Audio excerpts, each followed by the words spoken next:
Was A solo date. ഈ ഡേറ്റിൻ്റെ main ഉദ്ദേശം റിമൈൻഡേഴ്സ് ഓഫ് ഹിം മൂവി കാണുക എന്നുള്ളതാണ്. ആക്ച്വലി ഇതൊരു വീഡിയോ ആയിട്ട് എടുക്കണമെന്ന് ഞാൻ വിചാരിച്ചതല്ല, but still here I am making one. ഈ മൂവിയുടെ ട്രെയിലർ കണ്ടപ്പോൾ മുതൽ I was extremely excited for this. അതുകൊണ്ട് തന്നെ റെഡി ആവാനൊരു എക്സ്ട്രാ എനർജി ഉണ്ടായിരുന്നു.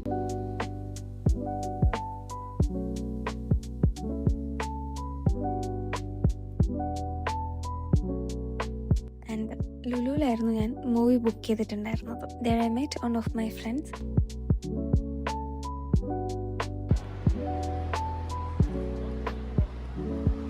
പിന്നെ അവിടെ ഒരു ഫോട്ടോ ബൂത്ത് ഉണ്ടായിരുന്നു. Out of curiosity I took one photo.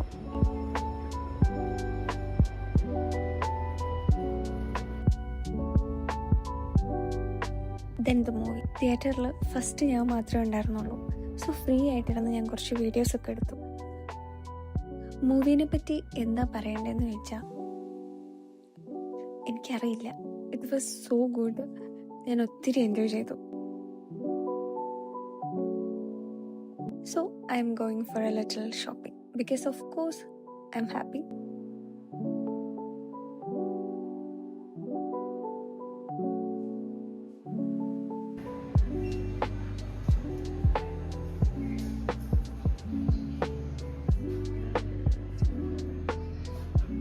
You know, ഞാൻ ഈ ഡ്രസ്സ് ആക്ച്വലി തിരിച്ചാണ് ഇട്ടേക്കുന്നത്. But still with a confident grin on my face I am continuing.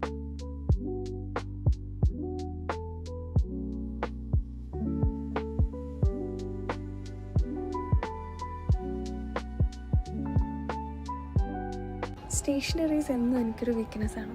എനിക്കറിയില്ല, but the little girl in me find it fascinating.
ഞാനിങ്ങനെ മൂവിയൊക്കെ കണ്ടിട്ട് വീട്ടിൽ വന്നിട്ട് കുറച്ച് നേരമായി.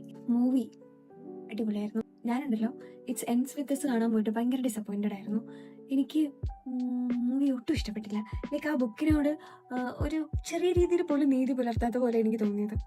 പക്ഷേ റിമൈൻഡേഴ്സ് ഓഫ് ഹിം ഒരു കൈൻഡ് ഓഫ് 80% വരെയെങ്കിലും നീതി പുലർത്തിയിട്ടുണ്ടെന്ന് വേണം പറയാൻ. എല്ലാവർക്കും ഇഷ്ടപ്പെടുമോ എന്നൊക്കെ ചോദിച്ചാൽ എനിക്കറിയത്തില്ല. ഫോർ മീ എനിക്കിഷ്ടപ്പെട്ടു. ഇന്നത്തെ ദിവസം ഭയങ്കര രസമായിരുന്നു കേട്ടോ. ഞാനിങ്ങനെ കുറേ ദിവസമായി ഒറ്റയ്ക്കൊക്കെ ഒന്ന് പുറത്ത് പോയിട്ട്.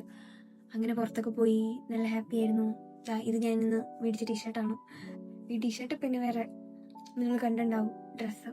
പിന്നെ ഒരു കാര്യം ഉണ്ടായിരുന്നത്, ഭയങ്കര വെയിലാണല്ലോ. വണ്ടി ഓടിച്ച് ഇവിടുന്ന് ലുലു മോൾ വരെ പോകാന്ന് പറയുന്നത് ഇറ്റ്സ് എ ബിഗ് ടാസ്ക് ആണ്. സോ എൻ്റെ സോളോ ഡേറ്റ് ഭയങ്കര ഹാപ്പി ആയിട്ട് അവസാനിച്ചു. വേറൊരു വീഡിയോയിൽ വീണ്ടും കാണാം. ബൈ.